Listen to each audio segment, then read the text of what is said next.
The bridal shower was everything my sister Emma had dreamed of.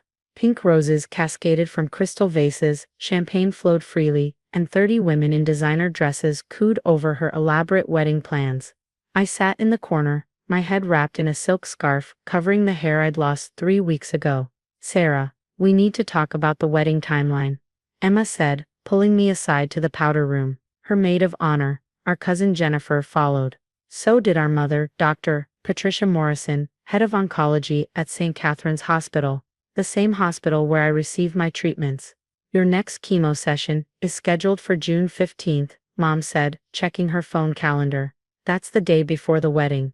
I know, I said quietly. Dr. Williams scheduled it months ago. It's my 8th session out of 12. Emma's perfectly made-up face twisted with annoyance. Can't you just skip it?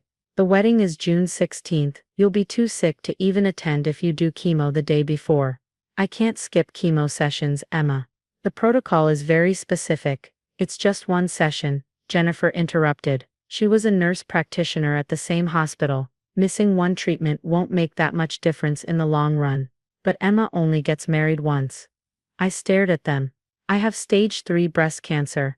The oncology team designed this schedule specifically. Sarah, don't be dramatic, Mom said, using her professional voice. The one she used with difficult patients. As an oncologist, I can tell you that a 1-week delay won't significantly impact your overall prognosis. We can reschedule for June 22nd, but that throws off the entire rest of my treatment schedule, I protested. Emma's eyes filled with tears. So my wedding doesn't matter. After everything I've done for you, I visited you in the hospital twice. Twice in 4 months, I said softly. See, this is exactly what I mean. Emma's voice rose. You're making everything about you and your cancer. This is my day. My wedding. The photos need to be perfect, and you'll look terrible if you're sick from chemo. The bathroom door opened. My Aunt Linda walked in. Dr. Linda Morrison, Chief of Internal Medicine. What's all the shouting? Sarah won't skip her chemo session for the wedding, Jennifer explained. Aunt Linda frowned at me. Sarah, honey, I know treatment is hard, but family has to come first sometimes. Emma has been planning this wedding for 2 years. I've been fighting cancer for 6 months. I said. Don't be selfish, Mom said sharply. We're trying to find a compromise here. My phone was in my pocket. I'd started recording conversations 3 weeks ago, after Mom had forgotten to tell me about a clinical trial I might have qualified for. After Jennifer had told the nurses station that my pain medication requests were attention-seeking behavior. After Emma had uninvited me from being a bridesmaid because bald bridesmaids would ruin the aesthetic. I pulled out my phone now, opened the voice memo app, and pressed record. Then I placed it on the marble counter between us. Could you repeat that? I asked calmly. About how I should skip chemotherapy for wedding photos. Emma didn't hesitate. Yes, skip the June 15th session. You can do it the next week. My wedding pictures will be in our family for generations. Your chemo schedule can be flexible for 1 week. The treatment protocol is designed with specific intervals, I said, keeping my voice steady, even as my hands shook. Missing a session could affect my survival rate. You're being melodramatic, Aunt Linda said. We're all medical professionals here. We know the statistics. 1 week won't kill you. But it might make the difference between remission and recurrence. I said. Mom sighed heavily. Sarah, I'm your mother and an oncologist. Trust my medical judgment. I'm telling you that you can skip this one session. For wedding photos, I clarified. For your sister's happiness, Mom corrected. Family should matter more than a rigid treatment schedule. Jennifer nodded. Besides, you knew about the wedding date before you even got diagnosed. You could have planned around it. I stared at her. You think I planned to get cancer at an inconvenient time? That's not what she meant, Emma said quickly. Look, we've already finalized the seating chart. You're not even in the family photos anymore, because of the hair situation. So really whether you're feeling well or sick doesn't even matter for the visual aesthetic. But if you do chemo the day before, you definitely won't come at all, and that will look bad. People will ask where you are, so I should skip cancer treatment so people don't ask questions at your wedding. I said. Now you're getting it. Emma smiled. See? When you stop being selfish, we We can all come to an agreement. I picked up my phone, stopped the recording, and saved it. Then I looked at each of them. My mother, my sister, my aunt, my cousin, 4 medical professionals, 4 people who had taken oaths to do no harm. I'm going to my chemo session on June 15th. I said quietly, as scheduled. Emma's face flushed red. Then don't bother coming to the wedding at all. Emma. Mom started. No. I'm serious.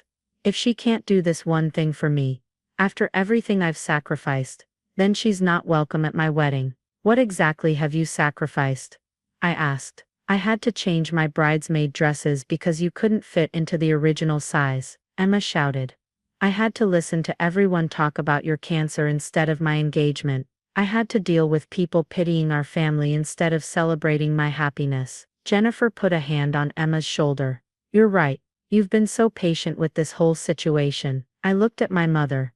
You agree with this? Mom's expression was strained. Sarah. I think you're being stubborn. Emma's wedding is important. Your treatment can be adjusted. By you, without consulting my actual oncologist. I am an oncologist, Mom snapped.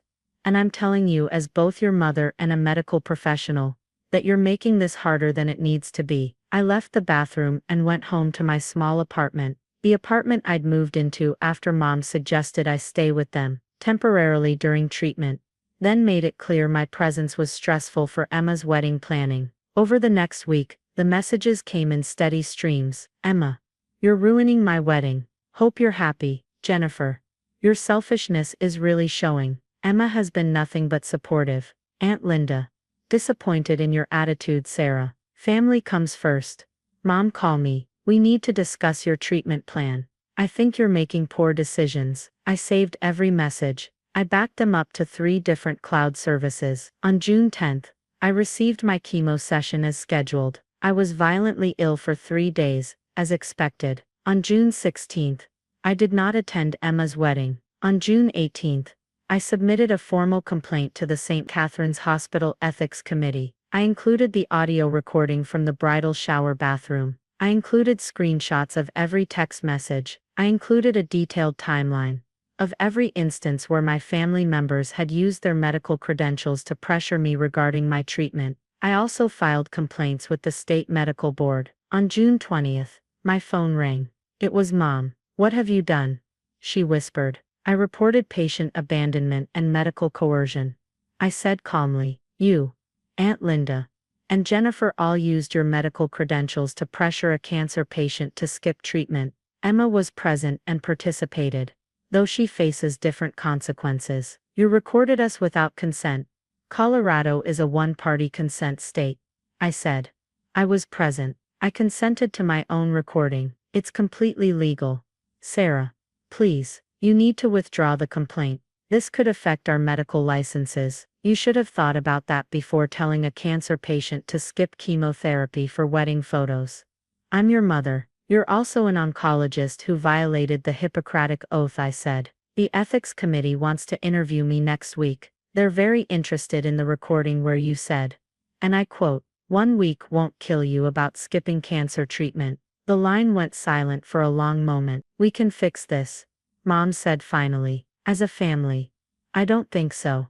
I said. Jennifer is being investigated for the notes she put in my patient file about attention-seeking behavior while I was reporting severe pain. Aunt Linda is being reviewed for her statement that family obligation supersedes medical treatment protocols, and you're being investigated for attempting to alter my treatment plan without being my attending physician. This is vindictive.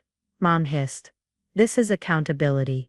I corrected. You taught me that, actually. Back when you used to care about medical ethics more than wedding photos. I hung up. The investigation took 6 weeks. The ethics committee interviewed everyone who had been at the bridal shower. They reviewed my complete medical file. They examined every text message and listened to every recording. On August 1st, the hospital released their findings. Mom received a formal reprimand and was required to complete ethics retraining. She was removed from any patient cases involving family members. Aunt Linda received similar sanctions. Jennifer was suspended for 2 weeks without pay and placed on probationary status for the notations in my file. The state medical board hearings were scheduled for September. Emma called me once sobbing. You destroyed mom's career over a wedding. I documented medical professionals pressuring a patient to skip cancer treatment.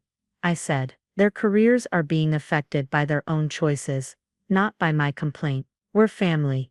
Family doesn't ask you to risk your life for photographs, I said, and blocked her number. My 12th and final chemotherapy session was on September 12th. I went alone. My nurse, a kind woman named Maria, who had never once dismissed my pain or fear, held my hand during the worst of the nausea. I heard what you did, Maria said quietly. Half the nurses in oncology have wanted to report your family for months. Thank you for being brave enough to do it. I just wanted to survive, I said. That's not just anything. Maria replied.